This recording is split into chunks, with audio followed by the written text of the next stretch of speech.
ठीक है, अच्छा है, मजा है। जैसा कि आप लोग को पता है, आज बीपीएससी का एग्जाम था। बीपीएससी के परीक्षा में जो भी लोग बैठे हैं, आज जो भी लोग परीक्षा दिए हैं, सब लोगों को बहुत सारी शुभकामनाएं। गणित के लगभग 10 क्वेश्चन पूछे गए थे, सारे क्वेश्चन को हम लेकर आए हैं। आप पूरा वीडियो देखिए शुरू से अंत तक और अपने एग्जाम से मिलाइए कि आपने कैसा परफॉर्मेंस किया, आपका कितना क्वेश्चन सही है। ठीक है, ऐसे तो सारे क्वेश्चन बहुत आसान थे, उम्मीद करते हैं सभी लोग सारे प्रश्न बना ही लिए होंगे। एक दो क्वेश्चन थोड़ा सा फंसाने वाला था, बाकी सभी क्वेश्चन इजी थे। ठीक है, चलिए शुरू करते हैं। पहला ही क्वेश्चन लॉगरिथम का है। इससे शुरू करते हैं बाबू। लॉग √2 32, इसका मान निकालना है, हमें दिया गया है। ठीक है, चलिए इसका मान हमें नहीं मालूम है, इसका नहीं मान मालूम है, तो इसका निकालना है। तो इसको हमने मान लिया क्या, x।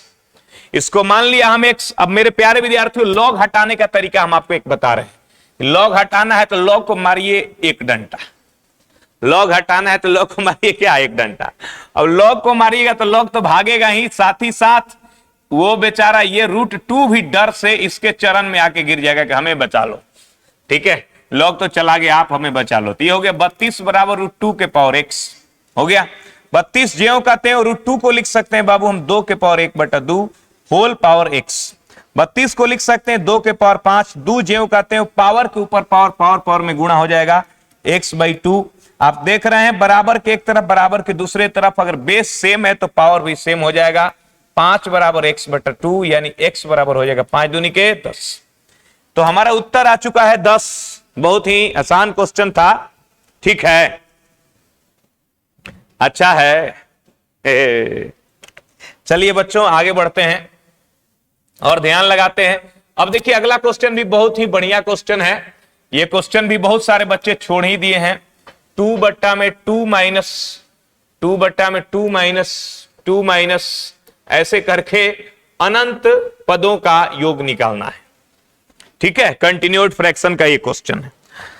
अब इसका मान निकालना, हमारी आदत क्या है कि जिस चीज का मान हमें नहीं मालूम रहता है उसका मान हम लोग x मान लेते हैं। क्या मान लेते हैं बाबू, x। ठीक है, इसका मान हमने x मान लिया। अब ये सब x के बराबर है और ये कितने पद है इस तरह से नीचे में जा रहे हैं, इसका कोई लिमिट नहीं है। अनंत पदों तक, अनंत टर्म तक ऐसे नीचे में जा रहा है, अनंत। तो बाबू अगर ये शुरू में ऊपर वाला एगो ये नहीं भी रहता तो क्वेश्चन अलग होता कि वही रहता, फिर बाकी क्वेश्चन तो सेम टू सेम है ना।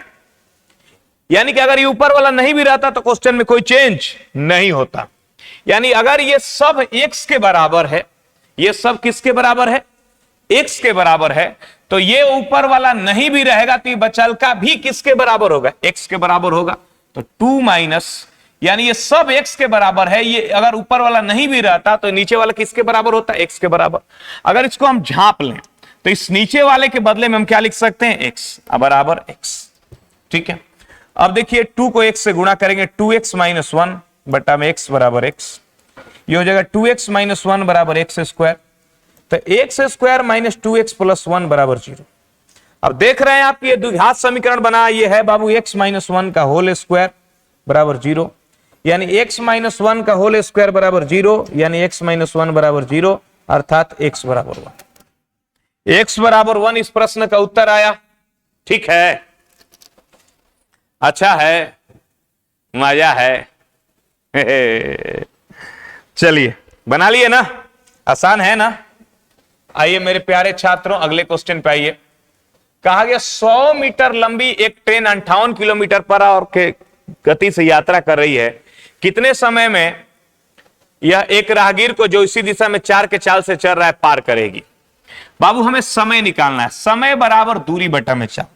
दूरी हो जाएगा यहां रेलगाड़ी का लंबाई और चाल होगा क्या बाबू, रेलगाड़ी की चाल 58 है और आदमी का चाल 4 है। सेम डायरेक्शन में जा रहे, चाल को घटा देंगे। इसमें हम गुणा करेंगे बाबू 5/18 से इसको मीटर प्रति सेकंड में बदलने के लिए। अब ये 18 कटी ऊपर में जाके 60, 110 × 18 बटा में 58 में से 4 गया 54 × 5, 18 तिया 54, 5 से कटाई बाबू 22 बार में 22/3 अर्थात 7.1/3 सेकंड। ठीक है ना। मैथ्स बहुत ही इजी लेवल के हैं। बाबू बिहार एसएससी का एग्जाम जैसे होने वाला है, उसमें भी मैथ का लेवल इसी तरह का रहेगा, लेकिन नंबर ऑफ क्वेश्चन ज्यादा रहेंगे। तो अगर आपका मैथ्स थोड़ा कमजोर है, बिहार एसएससी आपका ये सचिवालय सहायक का एग्जाम देना है, तो आप नंबर सिस्टम अरिथमेटिक आपको मजबूत करना होगा, वहीं से प्रश्न रहेंगे। नंबर सिस्टम अरिथमेटिक मजबूत कर दीजिएगा, आपका बिहार एसएससी के सारे मैथ के क्वेश्चन बन जाएंगे। उसके लिए आपको मेरे एप्लीकेशन पे जाना है, गोस्वामी मैथमेटिक्स ऐप है, प्ले स्टोर से गोस्वामी मैथमेटिक्स ऐप लोड करेंगे, वहां पर आपको एक कंप्लीट बैच मिलेगा नंबर सिस्टम अरिथमेटिक का, जो बहुत ही सस्ता है, मात्र 399 का है। वो बैच आप ले सकते हैं। कंप्लीट नंबर सिस्टम और अरिथमेटिक है, उसको पढ़ने के बाद आपका बिहार एसएससी का कोई भी क्वेश्चन नहीं छूटेगा। वीडियो कोर्स है, ठीक है, पीडीएफ वगैरह सारा उपलब्ध है, बहुत काम का चीज है। बच्चों ध्यान लगाएंगे, गौर फरमाएंगे। 45 लिखा गया है, 45 नींबू को 40 रुपए में बेचने से एक आदमी को हानि होती है 20%। लेन देन में 20% के लाभ प्राप्त करने के लिए 24 रुपया में कितना बेचा जाए। अब देखो 40 रुपया में 45 नींबू, तो एक नींबू बेचा गया 40 बटा में 45, एक नींबू बेचा गया 40 बटा में 45 में। हानि होता है आदमी को 20%, एक नींबू बेचा गया 40 बटा में 45 में, हानि होता है आदमी को 20%। अब 20% हानि का मतलब हो गया बाबू 80%, ठीक है। 80% का मतलब हो गया 80 बटा में 100। इसको उलट के गुणा कर देंगे 100 बटा में 80। अब चूंकि ये सेल प्राइस था, भिन्न को उलट के गुणा किए तो ये कॉस्ट प्राइस हो गया। अब कहा गया 20% लाभ कमाना चाह रहे हैं, 20% लाभ यानी 120% से सीधे गुणा कर देंगे। बाबू 100 कैंसिल, 40 दूनी के 80, ठीक है, 2 से कटा 60 बार में, 15 चौके 60, 15 तिया 45, 4 बटा 3, यानी 4 रुपया में 3 नींबू हम बेचेंगे। 4 रुपया में 3 नींबू बेचेंगे, लेकिन क्वेश्चन का डिमांड है कि 24 रुपया में कितना नींबू बेचा जाएगा। तो 4 रुपया में 3 नींबू, तो 24 रुपया में कितना, ऊपर में 6 से गुणा, नीचे में भी 6 से गुणा, 24 बटा में 18, यानी कि 24 रुपया में 18 नींबू बेचा जाएगा।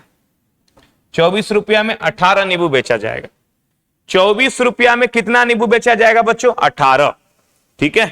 4 रुपया में 3 नींबू, तो 24 रुपया में 18 नींबू बेचा जाएगा। चले, नेक्स्ट प्रश्न आप लोग के बीच में आ रहा है। दो संख्याओं का अंतर है, वर्गों का अंतर है इतना। दो संख्या, जैसे एक संख्या ए मान ली, एक संख्या बी मान ली, ये वर्गों का अंतर दिया गया है बाबू 2,56,000, और कहा गया संख्याओं का योग है 100। ए प्लस बी का मान दिया गया 100, तो कहा गया संख्या बताइए। दो संख्या हमने मान लिया ए और बी, क्वेश्चन में वर्गों का अंतर दिया गया 2,56,000 और योग है 100, तो क्वेश्चन में कहा गया संख्या बताइए। अब बताइए, ए स्क्वायर माइनस बी स्क्वायर का फॉर्मूला होता है ए प्लस बी गुणे ए माइनस बी, जिसका मान है बाबू 2,56,000, ठीक है। अब देखिए ए प्लस बी का मान हो गया 100, ए माइनस बी का मान हमें मालूम नहीं है, 2,56,000। बच्चों 100 नहीं दिया गया, सॉरी 1,000 दिया गया, यहां 1,000 दिया गया, 3 0 3 0 कैंसिल हो गया, तो ए माइनस बी का मान आ गया 256, और ए प्लस बी का मान हम पहले से जान रहे हैं कितना है, 1,000 है। अगर ये दोनों इक्वेशन को जोड़ते हैं तो जय हिंद जय भारत, 2a बराबर हो जाएगा 1256, यानी a बराबर हो जाएगा 628। अब सोचो a बराबर जब 628 है तो b बराबर क्या होगा, a और b मिलके 1,000 है, 628 में कितना जोड़े कि 1,000 होगा, तो 372 जोड़ देंगे तो 1,000 हो जाएगा। तो हमारा उत्तर हो गया 628 और 372, 628 और 372, ठीक है। अच्छा है ना बाबू, सुगा सोना, ठीक है। चलिए, यूपीएससी वाले बच्चे बिहार सचिवालय सहायक की भी तैयारी करते हैं। गणित अगर आपका कमजोर है, ये क्वेश्चन सब नहीं बना है, तो फिर आप सचिवालय सहायक का सपना छोड़ दीजिए। अगर सपना देखना है तो मैथ पढ़ लीजिए, जरूरी नहीं कि हमसे ही, कहीं से भी मैथ रीजनिंग देख लीजिए, ठीक है। चलिए आइए ध्यान दीजिए, आइए बच्चों ध्यान लगाइए। यदि n कोई धनात्मक पूर्णांक है, 3 के पावर 4n माइनस 4 के पावर 3n, किससे कटेगा? इसको लिख सकते हैं 3 के पावर 4 के होल पावर n माइनस 4 के पावर 3 के होल पावर n। 3 के पावर 4 81 होता है, 4 के पावर 3 64 होता है। बाबू एगो रूल याद रखिएगा कि a के पावर n माइनस b के पावर n हमेशा a माइनस b से कट जाता है। ए के पावर एन माइनस बी के पावर एन हमेशा ए माइनस बी से कट जाता है, यानी 81 माइनस 64 से कट जाता है। उत्तर क्या होगा? 17। ठीक है,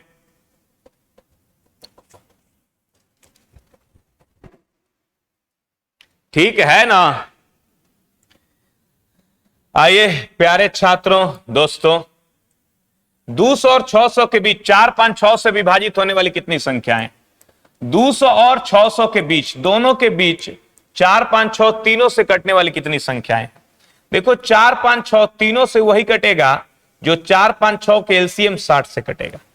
60 क्यों लाए? क्योंकि 4, 5, 6 तीनों का मिलान बिंदु हमें निकालना था, और मिलान बिंदु होता है LCM. LCM is a meeting point. तो 60 से जो कटेगा वो तीनों से कटेगा। अब क्वेश्चन में बीच लिखा है, देखो बीच लिखा रहे तो बड़का में से एक घटा देना, और तक लिखा रहे तो छोटका में से एक घटा देना। याद करने का तरीका याद कर लो, ब से बीच और ब से बड़का। बीच रहेगा तो बड़का में से एक घटाएंगे, और तक रहेगा तो छोटका में से एक घटाएंगे। बड़का में से एक घटा दिए, 599 हो गए। अब चलो 599 भागा 60 माइनस 200 भागा 60। चलिए हल कीजिए बच्चों। 6 दहिया 600 होता है, लेकिन ये 9 बार जाएगा, 600 से कम है, 3 बार जाएगा, लगभग 6, लगभग नहीं एग्जैक्ट 6। ठीक है, लिख लिए? किसी को कोई दिक्कत? नेक्स्ट आइए बच्चों, 100 मीटर की दौड़ में, 100 मीटर की दौड़ में ए बी को 8 किलोमीटर प्रति घंटे की गति से दौड़ता है। ए 8 किलोमीटर प्रति घंटे की गति से दौड़ता है। ए बी को 4 मीटर शुरुआत देता है, फिर भी उसे 15 सेकंड से हरा देता है। ए बी को 4 मीटर शुरुआत देता है, इसका मतलब होता है कि 100 मीटर दोनों को दौड़ना है। लेकिन ए बोला बी को कि अरे तुम 4 मीटर पहले ही दौड़ जाओ, नहीं तब भी तुम हमसे नहीं जीतोगे। यानी ए को पूरा 100 चलना है और बी को ए 4 मीटर पहले ही दौड़ा दिया है, तो बी को 96 ही ना चलना है बाबू। जैसे 100 मीटर का दौड़ है, बी 4 मीटर पहले ही दौड़ के चला गया, तो उसको 96 ही ना चलना है, ए को तो 100 चलना है। अब ये 100 चला 8 के चाल से, तो सोचो कि ए को कितना समय लगा दौड़ पूरा करने में। समय बराबर दूरी बटा में चाल। ए का चाल है 8 किलोमीटर पर आवर, इसमें 5/18 से गुणा करेंगे, मीटर प्रति सेकंड बनेगा। 18 कट के ऊपर चला गया। चलिए बाबू कटाइए, 4 दूनी के 8, 4 से कटा 25 बार में। ठीक है, 2 9 18, अब 5 25, यानी 45 सेकंड लगा ए को। ए को 45 सेकंड लगा, जो बी को हरा दिया 15 सेकंड से। अब सोचो, ए हराया बी को, यानी बी हार गया। तो जो हारता है उसको दौड़ में ज्यादा समय लगता है, यानी उसको बी से 15 सेकंड ज्यादा लगा। तो बी को लगा 45 + 15 यानी 60 सेकंड। 60 सेकंड लगा कै मीटर जाने में? 96 मीटर। तो बी का चाल बताओ, क्योंकि बी को 96 ही चलना था ना। 96 मीटर जाने में 60 सेकंड लगा। दूरी बटा में समय चाल होता है, इसमें गुणा करेंगे 18/5 से किलोमीटर पर आवर में बदलेगा। चलो 20 तिहाई, ये कटाएंगे हम लोग 3 से 20 बार में, और 3 से कटेगी 6 बार में।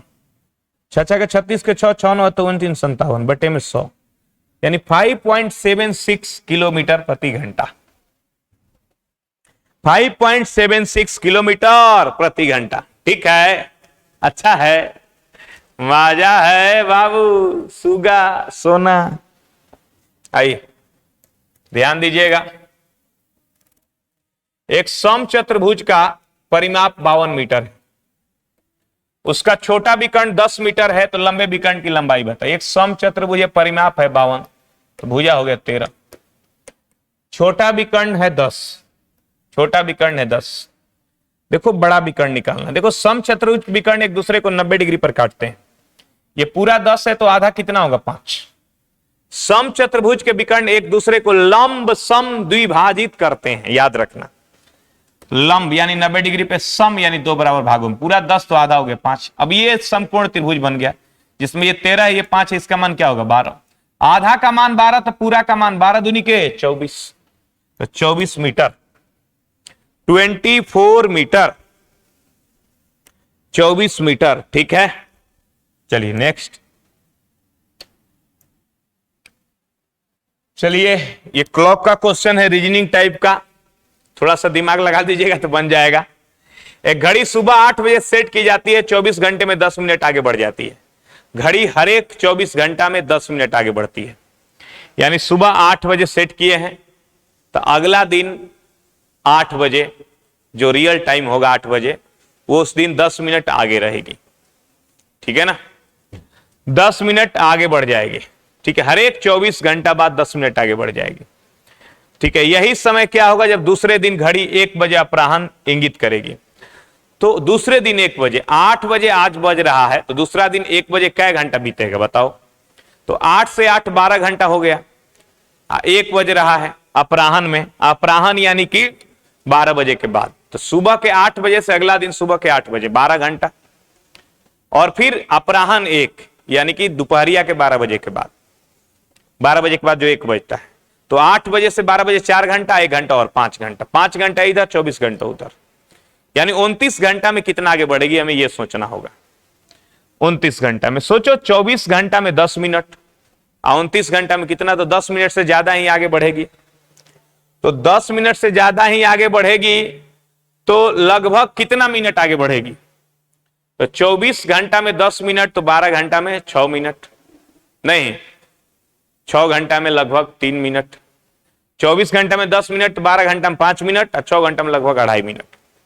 ठीक है, 2.5 नहीं है, वो तो 5 घंटा है ना, 5 घंटा में आगे बढ़ा है, तो 2.5 से थोड़ा सा कम, लगभग 2 मान के चलो, नहीं तो 2 मिनट आगे प्लस 10 मिनट वो आगे, तो 12 मिनट आगे। तो 1 बज रहा है जिसमें 12 मिनट आगे है, तो 12 मिनट पीछे करेंगे, 60 में से 12 घटाएंगे तो 48, यानी लगभग 12:48। ठीक है, हिट एंड ट्रायल मेथड से हमने इसको बनाया। ठीक है बच्चों, रखे यहीं तक। चलिए इस वीडियो को शेयर कीजिए, जो बच्चे बीपीएससी के एग्जाम दिए सबको फायदा हो, सबको सोल्यूशन मिले। Bye bye, love you. और सचिवालय सहायक की आप तैयारी करते हैं तो प्ले स्टोर पे जाएं, गोस्वामी मैथमेटिक्स अपलोड करें और वहां से नंबर सिस्टम और अर्थमेटिक का बैच जरूर लें, आपको बहुत फायदा होगा। धन्यवाद।